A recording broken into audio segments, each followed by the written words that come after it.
Reports आए हैं और हर जगह आप देखिए रेटिंग्स में एक अच्छा आपको मूवमेंट आता हुआ दिखेगा ऊपरी सतह की तरफ। अब जुड़ते हैं देवेन चौकसी साहब से।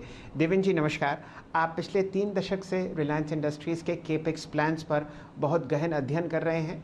टेक्सटाइल कंपनी से आपने आरआईएल को तब्दील होता हुआ देखा है एक कंज्यूमर जायंट की तरफ, जहां पर रिलायंस जियो और रिलायंस रिटेल बहुत बढ़िया आपको प्रदर्शन करते हुए दिख रहे हैं।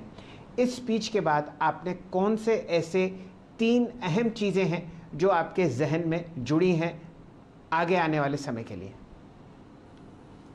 गुड मॉर्निंग शेल। जो आपने शुरुआत की उसके अंदर आई थिंक एक ऐसा अनुभव हो रहा है कि हर 8 साल के अंदर रिलायंस ने अपना बिजनेस मॉडल को री इन्वेंट किया है। तो टेक्सटाइल से पेट्रोकेमिकल, पेट्रोकेमिकल से रिफाइनरी बिजनेस, रिफाइनरी से exploration business, exploration to consumer facing businesses like retail first and then Jio. तो आप देखें तो ये सारे businesses they have actually I think emerged over a period of every 8 years. I think they would bring a new business vertical and probably I think they keep on bringing the business to the next level. जो already consumer facing businesses है उसके अंदर retail और जियो platform के जो business है they have already reached to a stage at which they are right now contributing 50% to the EBITDA of their existing business, the O2C business.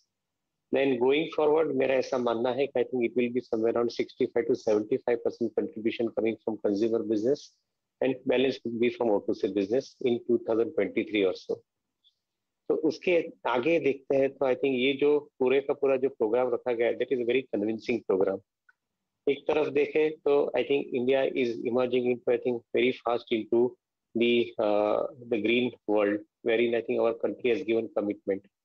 दूसरी तरफ देखें तो जो 4 गीगा फैक्ट्रीज की बात की गई है I think that is a very convincing approach.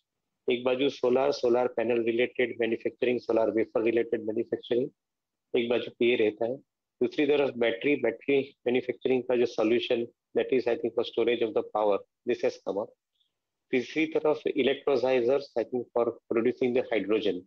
I think this is where I think you are likely to see a larger amount of hydrogen fuel cell business I think which is emerging in the fourth vertical. तो ये चारों vertical का आप देखें तो I think company is comprehensively tapping each and every energy source in a very systematic manner. तो ये एक सबसे बड़ा आई थिंक बदलाव जो मैं देख रहा हूँ। दूसरा बदलाव उसके साथ में एक देख रहा हूँ कि कंपनी ने जो कन्वेंशनल क्रूड ऑयल से रिफाइनिंग प्रोसेस करके जो रिफाइनिंग प्रोडक्ट्स डालने थे मार्केट के अंदर उसकी जगह पे आई थिंक एक व्यू लिया है कि they will be basically processing the crude oil towards greener fuel. That is one point. And the second point is new material segment. The new material segment also I think taking up this particular thing to the block level which means के ये material segment से I think world के अंदर दूसरे players को आप supply करना शुरू करेंगे। So that is going to create the internationalization of the entire business. So this is, I think, the second most important thing which I am observing, that new material segment is going to change and change, I think, the fortune of the company. So much so that I think the fossil fuel business का जो dependency है, वो I think comparatively significantly कम हो जाएगा। और तीसरा जो main चीज हमने उसके अंदर देखा, जो सऊदी अरब के साथ में जो उन्होंने टाइप किया है स्ट्रेटेजिक पार्टनरशिप का, उसके अंदर they are talking about internationalising the business which means मैंने जो नए मटेरियल की बात की उसके अंदर मटेरियल ब्लॉक्स के साथ में I think they want to travel with this particular JV. So which JV और I think type whatever you call it as, I think because of that according to me I think this is going to create a significant amount of I think export related business trust as far as I think their entire vertical is concerned. Over and above that I think एक जो बड़ी अच्छी तरह से चीज को रखा गया है उसके अंदर they will be also funding significant amount of the project finances. That means कि Reliance की जो core balance sheet strength है वो strength को आप leverage करके project financing की तरफ लेके जा रहे हो। That means when the ancillary unit starts coming up after the new material units are there in the gigafactory, उसके लिए जो funding का जो कारोबार है that also I think Reliance will be providing, and at the same time project execution का कारोबार है that also they'll be providing. So that means I think they are talking of building a complete ecosystem in which even the ancillary units would be taken care of by the company. So this looks I think extremely convincing approach in order to build the larger set of presence into the new energy, green energy segment. जी चौकसी साहब, 2-3 बातों पर आपका मैं और रुझान चाहूँगा। रिलायंस जियो का जो मेन बिजनेस था वो था टेलीकॉम सर्विसेज मोबाइल की तरफ, यानी कि वायरलेस, लेकिन ठोस कदम उठाए जा रहे हैं जियो फाइबर को लेके, और एक गूगल के साथ करार के साथ साथ एक स्मार्टफोन भी लॉन्च किया जा रहा है भारत में, जो आपको 10 सितंबर से दिखता हुआ दिखेगा रिटेल स्टोर्स में। जियो का जो बिजनेस है उस तरफ आपका क्या ध्यान और रुझान है? तो उसको मैं दो पार्ट में स्प्लिट करूंगा जियो का बिजनेस में। The first part of the business, as you rightly started, कि मोबिलिटी सॉल्यूशन से उन्होंने शुरुआत की। Now they are basically using the wireline solutions to connect homes and connect enterprises. करीबन 1 करोड़ किराना मर्चेंट्स को कनेक्ट करने का एक प्रोग्राम है। So that means I think they will be using the complete enterprise related solution that they are offering. Similarly, I think fiber to home का जो 3 crore homes हो गए, उसके अंदर 5 करोड़ homes connection का जो program है, that program is under implementation. So which means, and already mobility solution is working, which means that I think all the three areas which are required to be connected, they will be seamlessly connected. The wireline get connected with the wireless, it will be seamlessly connected. So that is the first point, which means that you will be having a virtual freedom for operating from anywhere.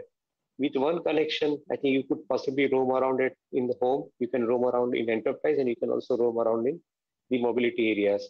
So that is one important thing that they are leveraging the technology with. तो ये एक सबसे बड़ा बदलाव देख रहा हूँ उसके अंदर, एंड आई थिंक इंटीग्रेटेड पे जो बोलते हैं उसका आई थिंक एक बेनिफिट कंपनी को मिलना शुरू हो जाएगा। दूसरी एक चीज बहुत साइलेंटली आगे बढ़ रही है उसके अंदर technology platforms. They have got about 14 different technologies on which they are working: AI, ML, DL, AR, VR, 5G, IoT, and such kind of other technologies which are used in different areas. I think they are basically systematically being incubated inside the company, which means that going forward, these technology platforms are not going to be only used for the geo and geo-related applications, but they are going to be provided to the outsiders. This is basically suggesting that Geo platform will be more of a technology play going forward. They will be developing applications. They'll be providing these applications to various, including those startups, I think, they are using such applications. So they would be basically, I think, more on a technology play as far as Geo platform is concerned. Again, I think जो बोलते हैं कि अपने सब जगह पे जो जगह पे वैल्यू चेन बननी चाहिए वो सब जगह पे बिजनेस को उन्होंने टाई अप करके रखा हुआ है।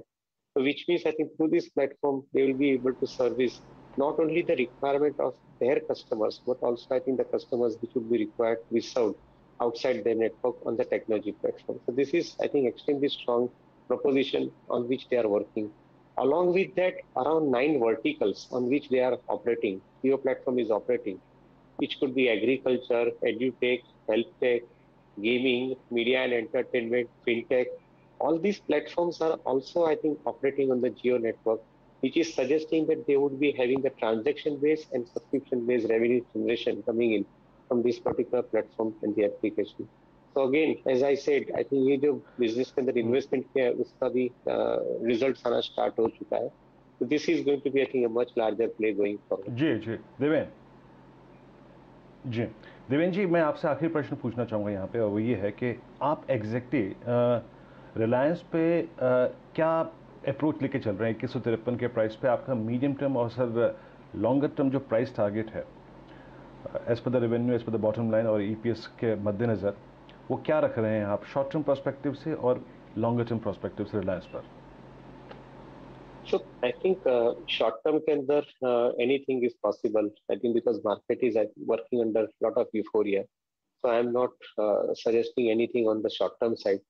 But जहाँ तक मैं business को समझ रहा हूँ, the way in which the company is consistently reinventing itself, उसके हिसाब से देखें तो मेरा ऐसा मानना है कि 2000 का बेस प्राइस के ऊपर this company would have 25% CAGR continuing for next 10 years.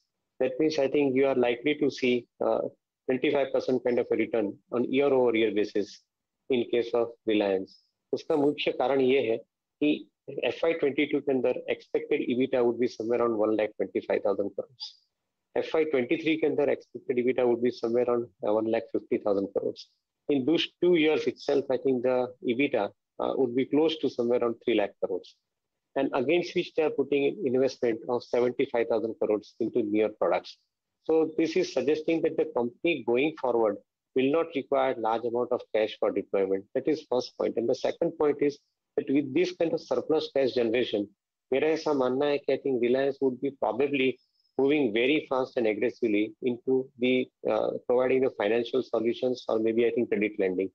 If that is a situation, maybe I think this could be an added component into the balance sheets of the company, which is possibly not getting factored at this point of time by analysts into their calculation. So this could possibly drive the stock prices consistently over the next few years because finance is one vertical which will keep on growing on its own strength year after. And this is where I think I'm seeing a very strong balance sheet of Reliance helping.